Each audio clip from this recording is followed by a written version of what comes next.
noite, irmãos. Boa noite. Vamos começar então a nossa harmonização, a nossa preparação para mais um contato com o Evangelho. E para isso nós faremos a leitura do livro Vinha de Luz, psicografado por Francisco Cândido Xavier, ditado pelo Espírito Emmanuel. Política divina. Eu, porém, entre vós, sou como aquele que serve. Jesus. Lucas, capítulo 22, versículo 27. O discípulo sincero do Evangelho não necessita respirar o clima da política administrativa do mundo para cumprir o ministério que lhe é cometido. O governador da terra, entre nós, para atender os objetivos da política do amor, representou, antes de tudo, os interesses de Deus junto do coração humano, sem necessidade de portarias e decretos, respeitáveis embora. Administrou servindo, elevou os demais, humilhando a si mesmo. Não vestiu o traje do sacerdote, nem a toga do magistrado. Amou profundamente os semelhantes e, nessa tarefa sublime, testemunhou a sua grandeza celestial. Que seria das organizações cristãs se o apostolado que lhe diz respeito estivesse subordinado a reis e ministros, câmaras e parlamentos transitórios? Se desejas penetrar efetivamente o templo da verdade e da fé viva, da paz e do amor com Jesus, não olvides as plataformas do Evangelho Redentor. Ama a Deus sobre todas as coisas, com todo o teu coração e entendimento. Ama o próximo como a ti mesmo. Cessa o egoísmo da animalidade primitiva. Faze o bem aos que te fazem mal. Abençoa os que te perseguem e caluniam. Ora pela paz dos que te ferem. Bendize os que te contrariam o coração, inclinado ao passado inferior. Reparte as alegrias de teu espírito e os dons de tua vida com os menos afortunados e mais pobres do caminho.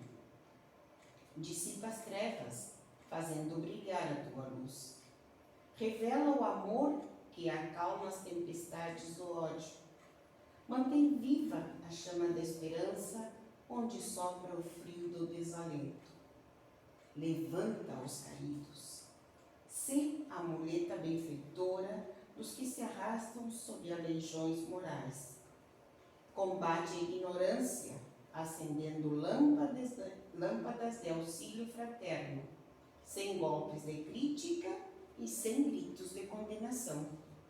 Ama, compreende e perdoa sempre. Dependerás, acaso, de decretos humanos para meter mãos à obra?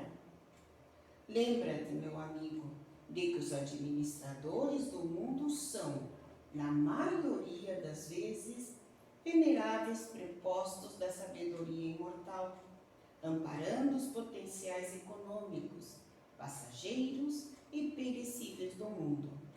Todavia, não te esqueças das recomendações traçadas no Código da Vida Eterna, na execução das quais devemos edificar o reino divino dentro de nós mesmos.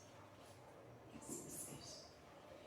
Então, com esta leitura, nós damos início à nossa doutrinária desta noite, saudando a todos os irmãos encarnados e desencarnados que aqui se fazem presente, dando-lhes a boa-vinda, saudando a cúpula desta casa, pedindo ao protetor do nosso irmão Vitor que esteja com ele para auxiliá-lo nesta tarefa tão sublime que é levar o Evangelho.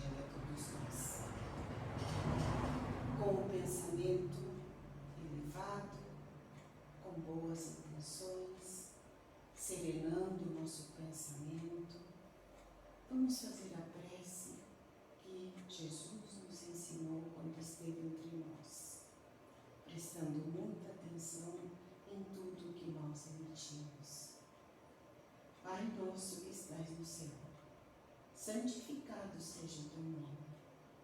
Venha a nós o vosso reino.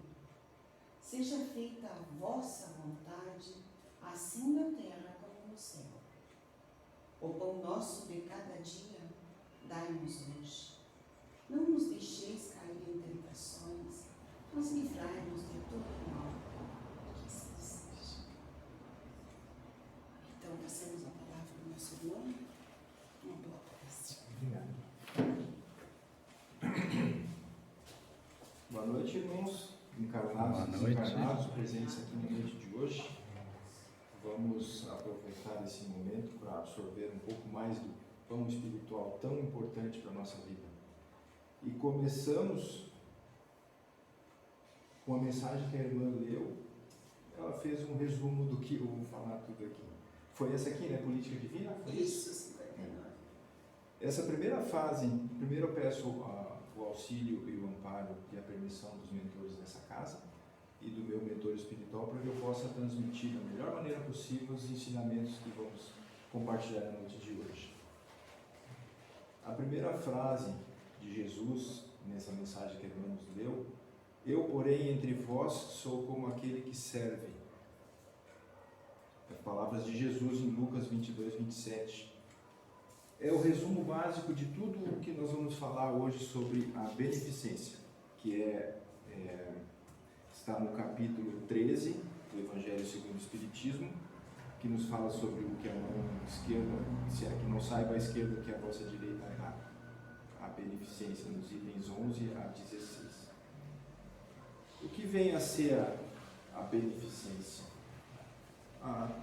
No dicionário, ela nos fala que é um substantivo feminino, que é a ação de quem faz o bem, um comportamento da pessoa que busca ajudar ou fazer o bem ao próximo, bondade. E essa bondade pode ser financeira, pode ser atitudes, pensamentos, né? Então, sinônimos: a caridade, a filantropia, a benfeitoria e a humanidade. Mas e sob a visão do Evangelho, o que vem a ser a beneficência? Então, no item 11 do Evangelho segundo o Espiritismo, começamos com a instrução dos espíritos do bispo de Argel, Adolfo, bispo de Argel, quando ele começa falando que a beneficência, meus amigos, dar-vos-á nesse mundo os mais puros e suaves deleites, as alegrias do coração, que nem o remorso e nem a indiferença perturbam. Ó, pudesseis compreender tudo o que de grande e de agradável encerra a generosidade das almas belas, sentimento que faz, olha a criatura às outras como olha a si mesma, e se dispa, jubilosa, para vestir o seu irmão. Pudesseis, meus amigos, ter por única ocupação tornar felizes os outros. Então, com isso, esse Adolfo, bispo de Argel, ele nos coloca a importância e a beleza da beneficência. E a beneficência é a irmã da caridade, né? A caridade, quando nós fazemos a caridade, nós estamos sendo beneficentes. E ele fala aqui justamente que é um dos mais puros e suaves deleites, porque o fato de nós fazermos o bem ao outro nos causa muita alegria, nos deveria pelo menos causar muita alegria. Se pudéssemos compreender como é grande e agradável o sentimento que nos preenche quando nós fazemos o bem, quando nós somos generosos e as almas belas fazem com que nós olhemos a criatura com os olhos diferentes, com os olhos do coração, com o primeiro mandado, com o ensinamento que Jesus nos passou de fazer ao próximo como queremos que fizessem a nós mesmos, que com o coração cheio de amor nós olharemos para as outras criaturas como nos olharemos para nós mesmos, nos despiremos das nossas roupas jubilosos para vestir o nosso irmão. Quando nós vemos a dificuldade no nosso irmão, quando nós sentimos o desalento, não só material, mas espiritual, mental, social, a alegria que nós vamos ter fazendo bem a esse nosso irmão, ele vai nos preencher. Pudéssemos ter por única ocupação tornar felizes os outros, né? Esse é o principal ensinamento de Jesus, fazer o bem ao outro como se fosse a nós mesmos. Uma frase que eu volta e meia eu repito sempre aqui, que fala sobre o ensinamento de Jesus, o que é a vida que vale a pena ser vivida segundo o ensinamento de Jesus. Quando ele diz que a vida que vale a pena ser vivida é aquela que é vivida exclusivamente em função do outro. É aquela vida que a gente busca alavancar, busca ajudar, busca levar a felicidade ao outro, né? É aquela vida onde a gente faz com que o outro sorria o sorriso que ele não sorriria se a gente não existisse, que ele tenha a alegria que ele não teria se a gente não existisse, tá? Esse seria o fundamento principal da caridade. E ele segue, o bispo de Argel, falando: compreendei quão deliciosas são as impressões que recebe aquele que vê renascer a alegria onde um momento antes só havia desespero.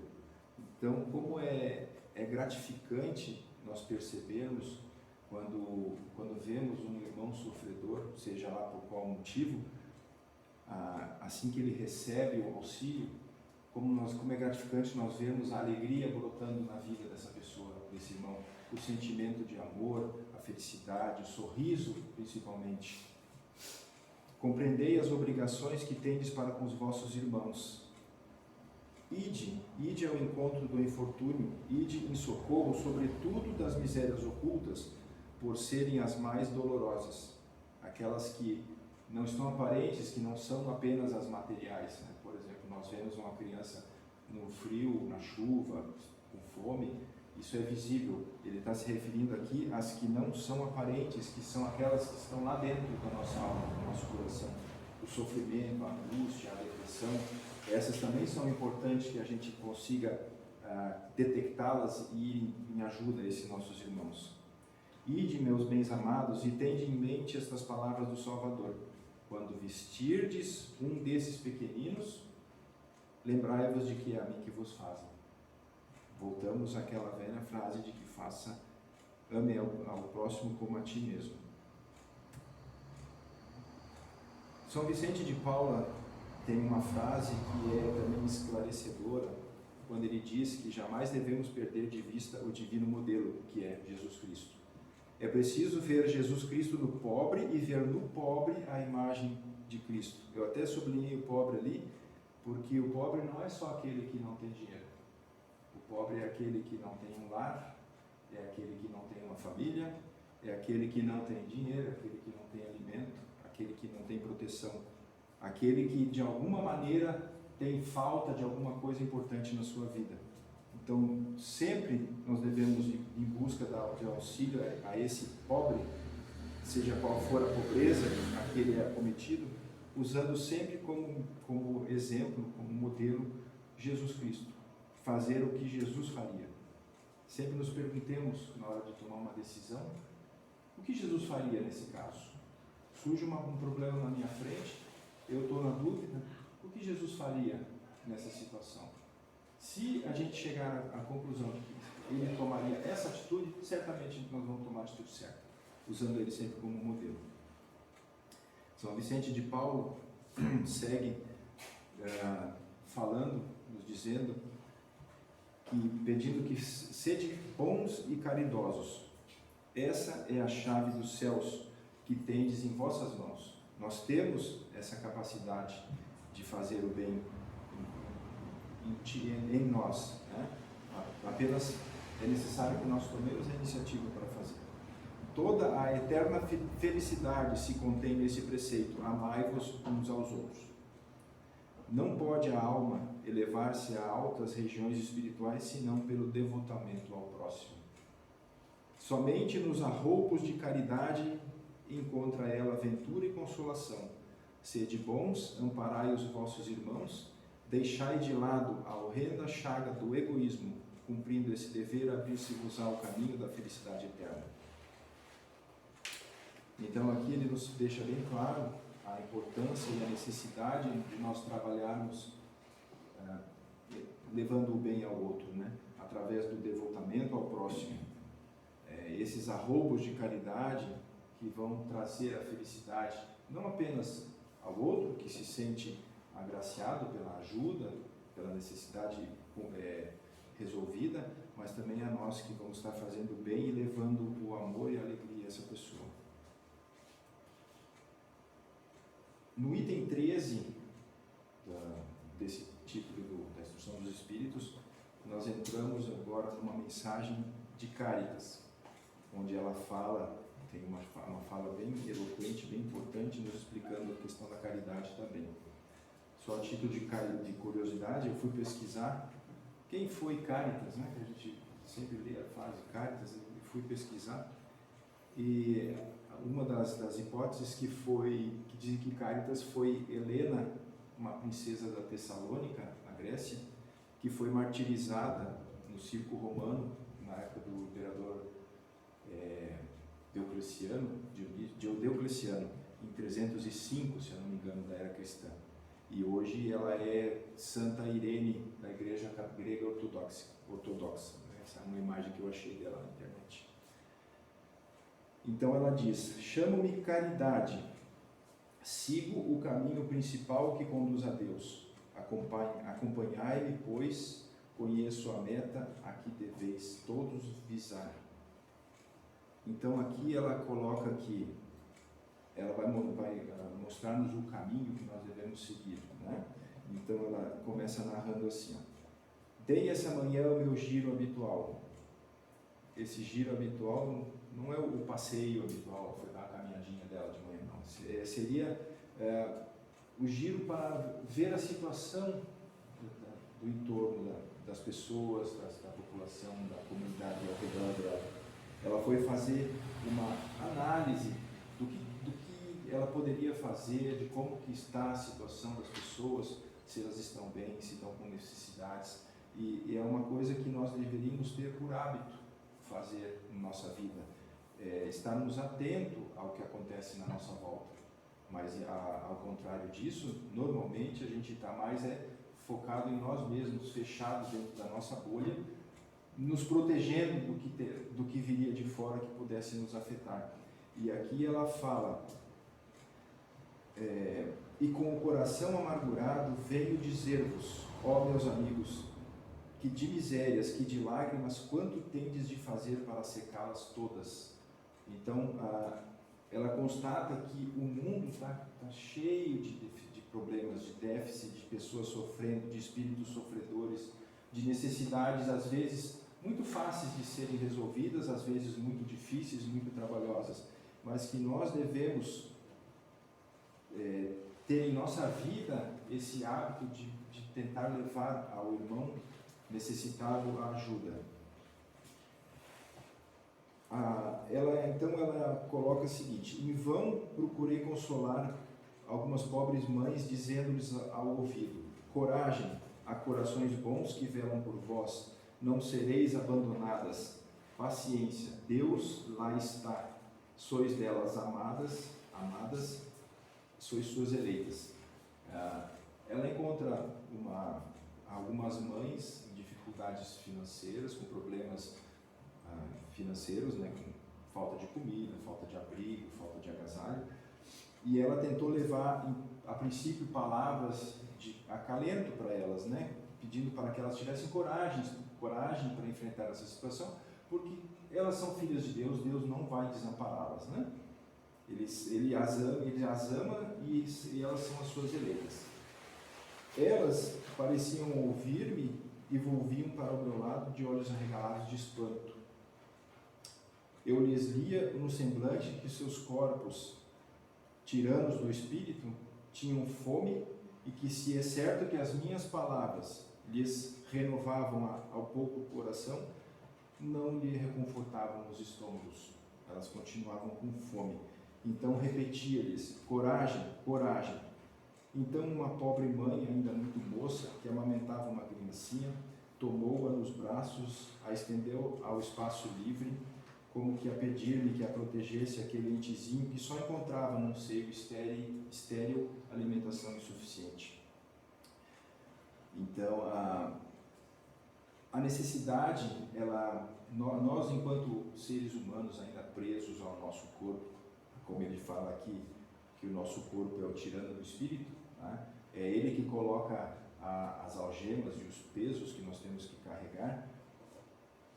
Quando surgem à nossa frente essas palavras de amparo, por mais acalentadoras que elas sejam, como ela diz aqui, o estômago roncando não deixa que nós ouvimos elas. Então, nós precisamos levar essas pessoas deficitárias que estão com esse problema dentro de uma certa ordem de prioridades, o que elas precisam primeiro, porque não adianta eu levar as melhores palavras de incentivo, amor, ama a Deus, ama Ele, se o estômago está roncando, entra num ouvido e sai no outro. Então é preciso que a gente avalie a situação e saiba a maneira, uma sequência lógica e buscar ajuda onde for necessário. E certamente Deus não vai deixar faltar dentro das possibilidades do entendimento e do merecimento dessas pessoas o alimento necessário para que elas sigam a vida delas, né? Tem aquela parábola de Jesus que ele fala: olhai os lírios do campo, né?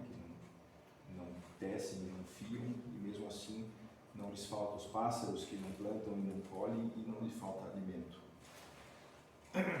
E ela, seguindo no caminho dela, ela continua falando: alhures, meus amigos, eu vi pobres velhos sem trabalho e em consequência sem abrigo, presos de todos os sofrimentos da penúria e envergonhados de sua miséria, sem ousarem, eles que nunca mendigaram, implorar a piedade dos transeuntes. Aqui nós tocamos também em outro ponto importante, que é a questão um pouco do orgulho também das pessoas, nós precisamos valorizar aqueles, principalmente aqui quando ela fala dos idosos,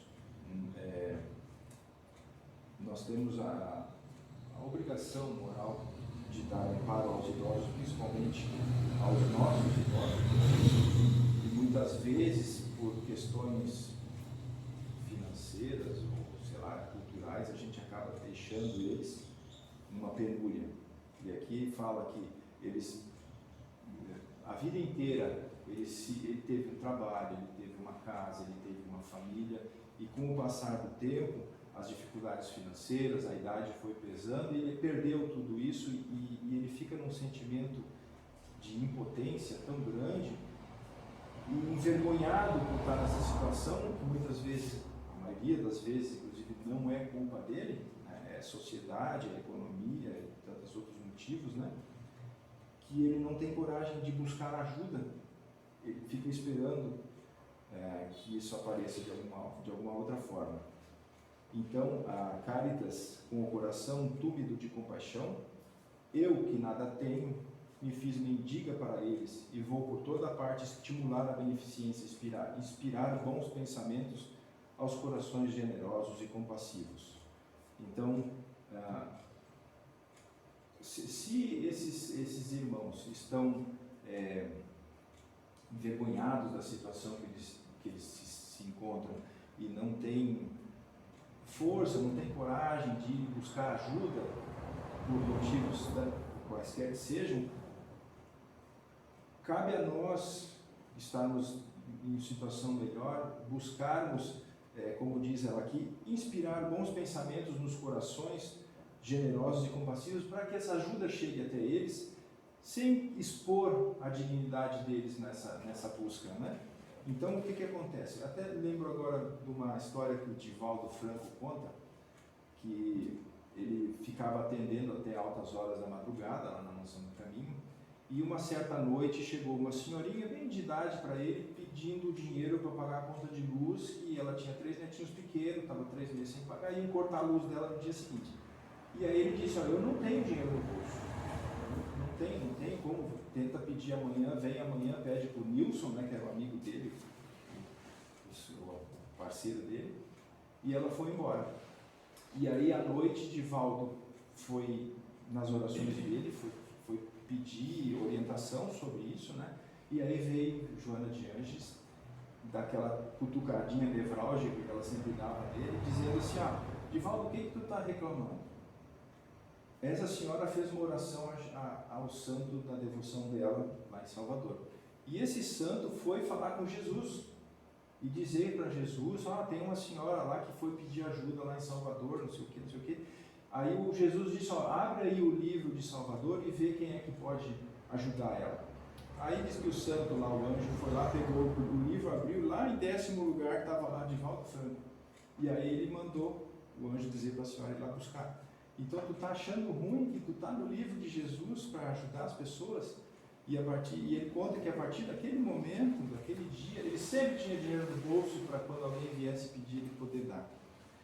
Então isso é essa intuição que acontece às vezes. A gente percebe, às vezes, estamos andando na rua, e hoje, a situação que está hoje no país inteiro, né? A gente vê a quantidade de pessoas pedindo ajuda nas sinaleiras, dormindo na rua, não sei. E muitas vezes a gente passa na sinaleira com o vidro fechado e eles passam por nós e a gente não dá bola, faz de conta que não está vendo. Mas de vez em quando tem um ou outro que vem, que parece que vem uma coisa que diz assim: abre o vidro, dá alguma coisa para ele. Às vezes um aperto de mão, bom dia, vai com Deus, Deus te ajude, o que tu precisa, posso te ajudar. E essa intuição, que é o que esse anjo levou para o Divaldo, que está escrito o nomezinho dele lá no livro, é essa intuição que vem através da nossa vontade em ajudar, que vem esses espíritos que nos auxiliam, eles vão levar essa intuição e fazer essa ajuda chegar nas pessoas que precisam.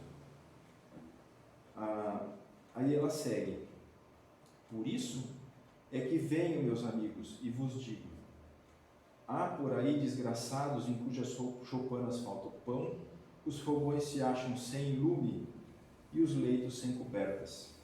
Não vos digo o que deveis fazer, deixo aos vossos bons corações a iniciativa.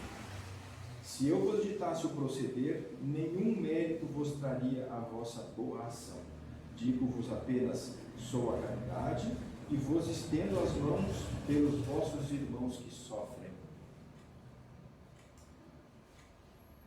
Ela não nos diz o que fazer, ela simplesmente coloca, quando nós oramos a Deus e pedimos paciência, Ele não nos dá paciência, Ele nos dá situações que exijam que nós tenhamos paciência, né? Se nós pedirmos sabedoria, Ele nos dá problemas que vão exigir que a gente vá atrás dessa sabedoria para resolver. A mesma coisa que quando vem uma pessoa necessitada na nossa frente, Ele não diz o que nós devemos fazer. Ele coloca o problema na nossa frente para que nós busquemos a solução, nós busquemos o que deve ser feito para que isso seja resolvido. Ela é a Caritas, né? Ela é simplesmente a caridade e estende as mãos pelos irmãos que sofrem.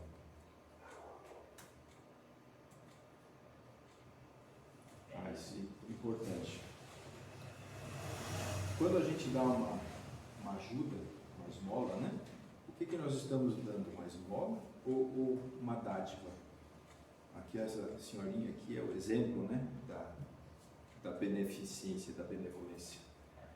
Quando nós damos uma esmola ou uma dádiva para o nosso próximo, o que nós estamos dando a ele? Nós estamos dando para ele o que nos está sobrando, ou estamos dando para ele o que ele realmente necessita e que pode nos fazer falta? É aquele tradicional exemplo: vou fazer a limpeza do guarda-roupa no final do ano, tudo que eu não usar mais eu vou dar. Quem recebe isso, ótimo, vai fazer muito bem para ele, ele está precisando. Mas qual é o mérito que eu tenho fazendo isso? Eu vou pegar meu sapato que não me serve mais, eu vou dar para o meu amigo, para o meu irmão.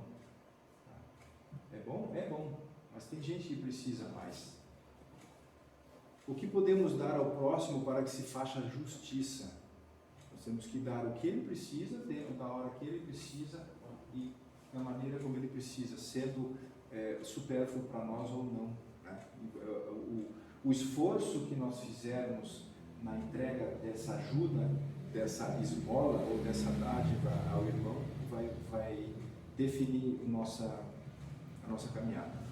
No Livro dos Espíritos, da pergunta 886, pergunta qual o verdadeiro sentido da palavra caridade.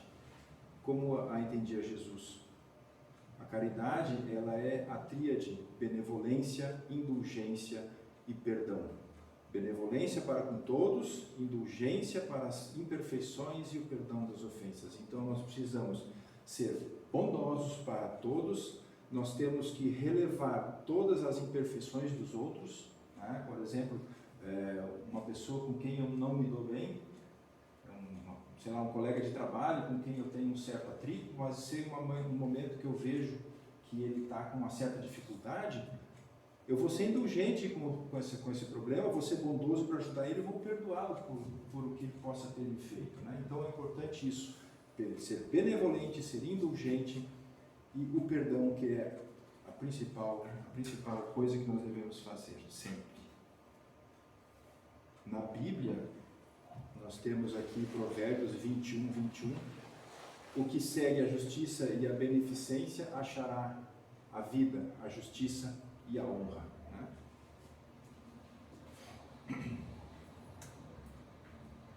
E aqui um pequeno resumo do que está aqui nos itens 14, 15 e 16. O bispo de Argel, ele diz: pudesseis, meus amigos, ter por única ocupação tornar os outros felizes. Seria o que a gente já falou lá no começo, né? Fazer ao outro, alavancar a vida do outro, melhorar a vida do outro. São Vicente de Paula fala: para sermos bons e amparai os vossos irmãos, deixar de lado a horrenda chaga do egoísmo, cumprindo esse dever, abrir-se-vos ao caminho da felicidade eterna. E Carita fala sobre a questão da esmola, né? A esmola, meus amigos, é algumas vezes útil, porque dá alívio aos pobres, mas é quase sempre humilhante. Esse é um cuidado que nós temos que ter na hora de levarmos a ajuda ao irmão, de não fazermos com que ele se sinta humilhado deficiente pela falta que ele tem. Tanto para o que dá, como para o que a recebe.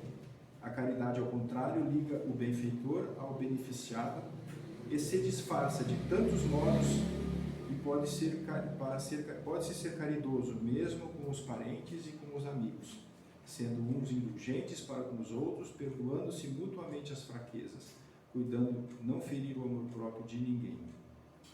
Caridade. Então, a importância de sempre sermos caridosos e benevolentes nas nossas atitudes. E aqui, para encerrar, eu trouxe uma mensagem. Não vai tocar aqui a música, não vai tocar. Mas tudo bem. Do livro Vida Conta, da autora espiritual Maria Dolores, psicografada pelo Chico Xavier. A beneficência. Ante a pessoa que sofre, nunca digas impossível. Nas sendas de qualquer nível, podes doar do que tens para os outros, muitas vezes, na prova amarga como é, uma só frase de fé define o maior dos bens. Poucos sabem quanto valem para uma casa singela alguns metros de flanela em forma de cobertor. O pão cortado aos pedaços para conforto da mesa, a força da gentileza de quem oferta uma flor. Enxuga com o teu sorriso a lágrima que te alcança. Estende alguma esperança a quem se note sem luz. Qualquer migalha de auxílio é plantação que se faz, rendendo frutos de paz nos créditos de Jesus. Então, irmãos, espero que eu tenha conseguido levar esse assunto ao entendimento de todos. Me ajudou bastante, aprendi bastante também em busca desse ensinamento, aprofundando mais. E que Jesus os abençoe, que estejamos todos com o coração cheio de beneficência para com os nossos irmãos. Boa noite, muito obrigado.